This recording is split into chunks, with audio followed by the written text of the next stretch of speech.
On November 15th, 1989, I was at home and in Montgomery, Alabama at the time. I was watching the television and it appeared that these storms were approaching Huntsville, Alabama. That's where my parents lived at the time. You can see a very active radar picture, the live radar here, and all 67 Alabama counties continue under a tornado watch throughout the night. They owned a dry cleaning business called Gates Cleaners. It was in the middle of this shopping center at the bottom of this base hill on a road called Airport Road. About 1 minute before the twister hit, Channel 31 aired the latest severe weather update. This is how it looked to local cable TV viewers.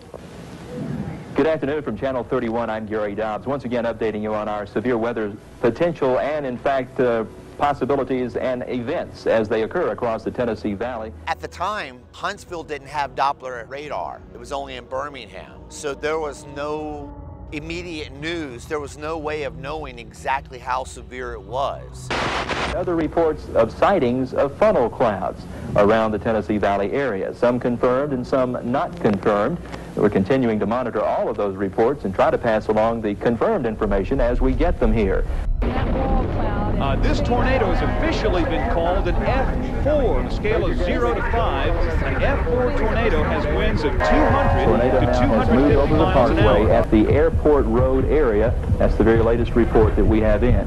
A lot of damage. And we do have reports of damage in that particular area.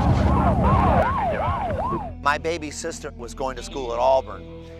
She was on her way to come get me, and we were going to go to Huntsville. We were going to find out because nobody knew what was going on.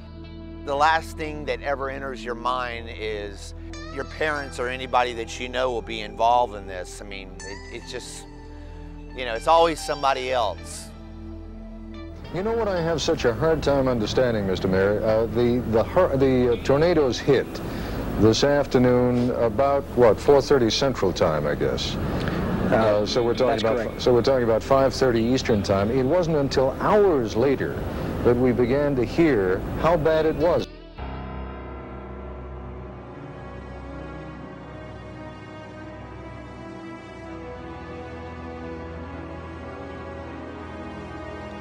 Many people remember 9/11 and the devastation of what that place looked like.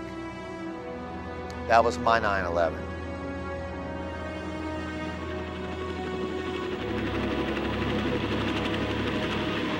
This just nightmare of a storm hit, and it hit that area. Their business was located at this intersection at the bottom of this hill on Airport Boulevard. The place was completely leveled. The only thing that was still standing after all this devastation was this $2 little clock that was hanging on a pole that had the exact time, 4:35. Demolition and cleanup of the Gates Cleaners at the Whitesburg Plaza came to an abrupt halt about noon today after one of the survivors from that store was convinced customers and workers were still trapped inside. Where were they? I want to see where they were. I mean, I don't know why.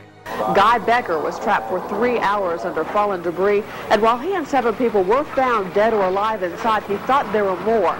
And one of the rescue people said, son, this is the area right over there. Front-end loaders gingerly lifted rubble so that scent dogs could look for victims. But after hours of searching, no one was found. It was a very dangerous situation for the dogs and the human rescuers. Dry cleaning fluid was burning the dogs' noses when they sniffed the ground. But I remember picking up this little stone that was covered with blood. And I wiped it off and I put it in my pocket and I looked around. It's almost as if I was taking a piece and I didn't want anybody to know that I took it, and I didn't want anybody to take it away from me. We are to begin to accept what happened as real. So they led us away. And honor these 18 And people. Because they are no I was never longer same with again. us. And all we have of them is the gift of their memory. When the clock stopped at gate cleaners, the husband turned to his wife